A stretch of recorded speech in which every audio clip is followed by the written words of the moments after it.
En fait, le conflit ukrainien fait monter les prix de l'énergie. Et en fait, même les sanctions économiques en fait, font monter le prix de l'énergie parce que la Russie a toujours fourni son gaz, même pendant la guerre froide, elle a fourni toujours son gaz, son pétrole, elle n'a jamais arrêté ses livraisons. Par contre, tous les remous liés aux sanctions font monter le prix de l'énergie dans tous les pays du monde, notamment du gaz. Le gaz a explosé en Europe. Il faut savoir que le gaz, à un moment donné, valait 15 fois plus cher en Europe qu'aux États-Unis. Aujourd'hui, c'est plus que 5 fois plus cher. Mais donc, ça crée des... Et quel est le mécanisme qui produit cela alors ? C'est que le gaz se transporte très très mal. Voilà, et il faut mettre des pipelines, c'est pour ça qu'il y a des pipelines de gaz, c'est la meilleure façon de le transporter, mais il y en a beaucoup, de la Russie vers l'Europe, c'est carrément une ramification entière de pipelines qui passe par le sud ou le nord de l'Europe, il est très difficile à transporter. Vous pouvez le transporter par bateau, mais là il faudrait, par exemple pour approvisionner l'Europe, des centaines, voire des milliers de méthaniers, qui sont des très gros bateaux pour transporter. Donc le gaz est très particulier par rapport au pétrole et au charbon, puisqu'il se transporte mal, puisque c'est d'énormes volumes, évidemment, de gaz. La source du problème, c'est qu'en fait, l'Europe et les États-Unis ont fait quelque chose d'assez incroyable. Ils ont volé la moitié du trésor national russe. La Russie s'était constitué un trésor d'environ 600 milliards d'euros ou de dollars, c'est-à-dire les réserves de change qui permettent au pays de tenir en cas de crise, de payer des importations, etc. Or, l'Europe et les États-Unis ont gelé les avoirs russes, donc 300 milliards en dollars et en euros. Et donc ça veut dire que les Russes n'ont plus accès à la moitié de leur trésor national. Et d'ailleurs, Biden explique pourquoi pas l'utiliser pour reconstruire l'Ukraine. Donc là, ça serait un vol pur ce serait de et la simple. spoliation. C'est de la spoliation. D'ailleurs, juridiquement, ça pose un problème pour les monnaies américaines et européennes parce que qui veut investir dans des pays qui sont prêts à voler l'argent du pays, quoi. Évidemment que c'est un problème important. Et l'autre problème, c'est que quand les Russes vendent leur gaz...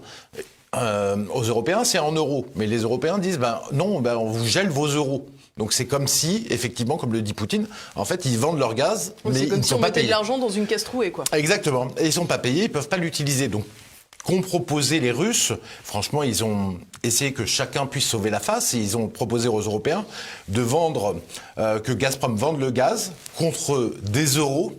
Mais ces euros sur un compte spécial de Gazprom seraient immédiatement transformés en roubles. Et donc tout le monde s'y retrouvait, tout le monde sauvait la face. Sauf que les Européens ont décidé d'être plus royalistes que le roi et de s'y opposer. Et donc c'est pour ça qu'ils ont coupé le gaz à la Pologne et qu'ils risquent de couper le gaz à l'Europe si on continue à faire les malins avec la Russie. Alors c'est une autre incidence aussi, c'est que le fait que d'autres pays, des pays ont accepté de payer en roubles le gaz russe, ça soutient l'économie russe du coup.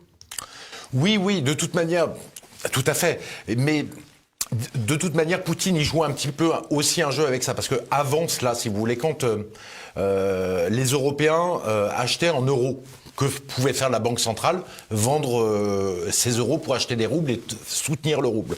Donc ça change pas grand-chose. Le problème, c'est que c'est gelé. Mais en fait, ce que fait Poutine là, c'est aussi un coup géopolitique. Parce que, comme vous le disiez dans votre présentation, il y a une bataille plus globale. Bien sûr. Les Américains ont dit qu'en fait, ils voulaient affaiblir considérablement la Russie. Et donc que c'est leur but, en fait, aussi dans cette opération. Donc du coup... Que fait Poutine ? Il se dit, nous, on va aussi affaiblir les Américains en faisant payer l'énergie dans notre monnaie nationale. Et d'ailleurs, il y a eu une contagion, puisque, je ne l'aurais jamais parié, l'Arabie Saoudite a dit, pourquoi pas vendre à la Chine notre pétrole en yuan chinois, et plus en dollars. Et là, c'est l'amorce de la dédollarisation de la planète, et donc ça enlève une arme énorme aux États-Unis, qui est le fait qu'ils ont la monnaie de réserve mondiale, la monnaie monde, et qui leur permet de tous payer malgré leurs déficits commerciaux qui sont majeurs et de se financer. Donc vraiment, là, on est dans une bataille géopolitique, et en fait, les Américains sont en train d'y perdre, en fait, là-dessus, et les Européens aussi, parce que finalement, on se croit plus puissant qu'on est. On est de moins en moins puissant face à la Chine, aux pays émergents. Il y a un rééquilibrage du monde et on veut jouer notre puissance à ce moment-là. Et que nous disent les autres ? Ils nous disent non, pas question, vous allez trop loin. Et en fait, ils s'allient ensemble fondamentalement. Et c'est un effet boomerang de cet abus de puissance qu'on cherche à imposer aux autres. Alors si on laisse un petit peu l'économie quelques minutes, je reviens à une déclaration qui porte plus sur l'écologie.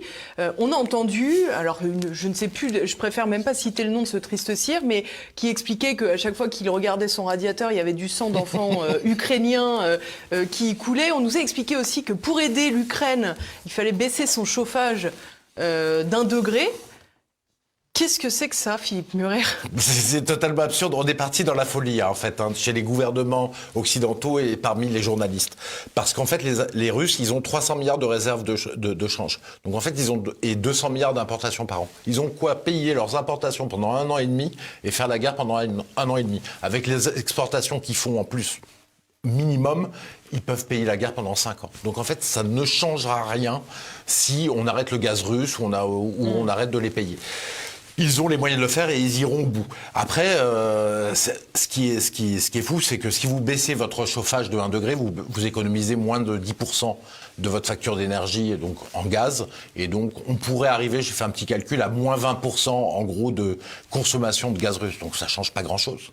Et surtout, Zelensky se fout de nous, le gouvernement ukrainien. Parce qu'en fait, il explique aux Européens, arrêtez d'acheter du gaz russe. Mais lui continue de l'acheter pour sa population, qui n'est alimenté qu'en gaz russe par un gros gazoduc qui le traverse.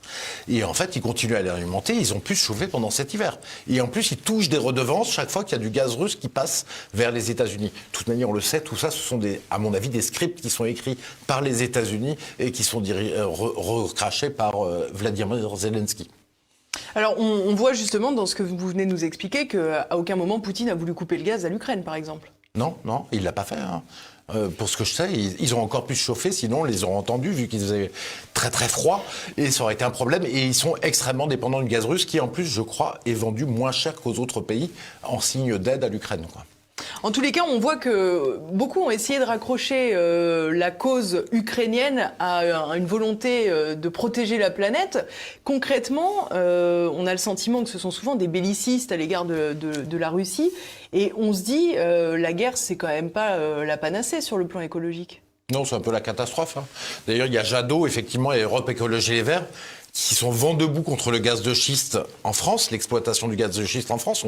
On sait qu'ils l'ont fait interdire. Moi, je pense que c'est pas une mauvaise idée parce qu'effectivement... On y reviendra après avec une petite vidéo qui explique. Et qu'il trouve qu'il n'y a aucun problème de se passer du gaz russe pour aller acheter du gaz de schiste américain. Non, je pense que ça n'a pas de sens, quoi. Je veux dire, c'est pas pour la planète, c'est pas bon, la guerre. Parce que de toute manière, ça va surtout appauvrir, paupériser de façon très importante par la hausse des prix de l'énergie les Français. Or, pour acheter des produits écologiques, il faut un pays prospère.